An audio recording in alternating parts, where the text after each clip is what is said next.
Hello, I'm Huiling. I'm a PhD student from University of Maryland.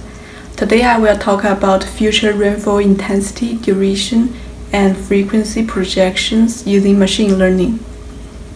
From the title, we can see the main subject of our research is rainfall. In particular, we focus on extreme rainfall. Extreme rainfall can cause numerous negative impacts to our society. For example, it can cause severe damage to the infrastructures. It can also reduce the quality of water that we drink. Moreover, extreme rainfall can often pose significant threat to human lives. Let's now take a look at a recent video. The July 2016 storm poured down 6.6 inches of water over a 2 to 3 hour period. Meanwhile, yesterday's storm brought roughly 7.5 inches over 6 hours, but most of that came down over this intense 3-hour period. Another difference, the 2016 storm was deemed a 50 to 75 year storm. This time, it's being referred to as a 200-year storm, as in even worse. This video describes the 2018 extreme rainfall in Ellicott City. Let's first summarize what the reporter said in the video. The intensity of the rainfall is roughly 2.5 inches per hour, and the duration is 3 hours. It also mentions the frequency of the rainfall, which has a 200-year return period. These three statistics are actually the most important factors in extreme rainfall analysis. And in practice, we can use an IDF chart to represent the relationship among them. So how can an IDF chart be helpful?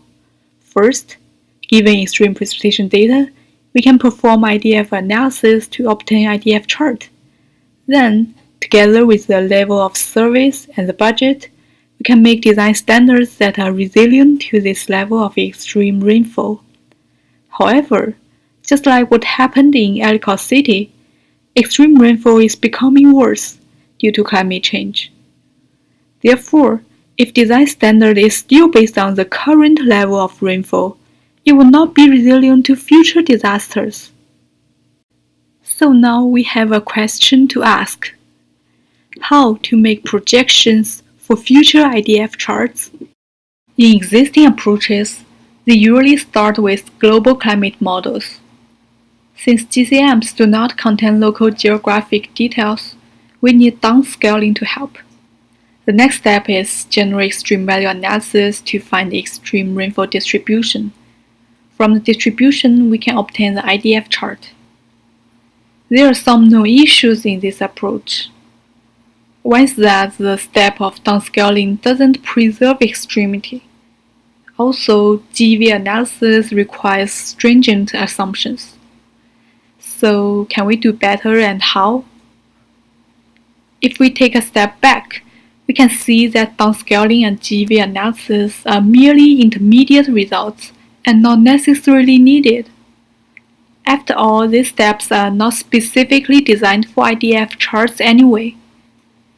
If we can find a way to directly map GCM to IDF charts and perform this analysis altogether, then we can potentially avoid these issues. However, such a direct approach is very difficult to design, as it is too complicated to analyze from a climatology perspective.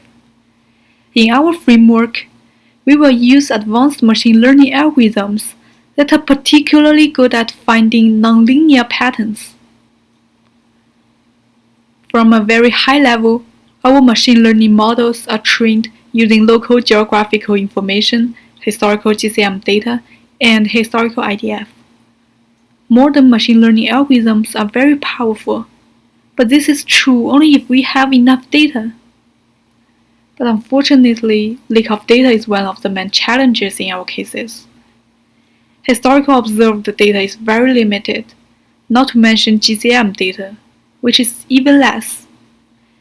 So, to overcome this problem, we apply 3 techniques from machine learning community, including dimension reduction, stochastic gradient descent, and feature subsampling. This substantially reduces the requirement on data. Thank you for watching.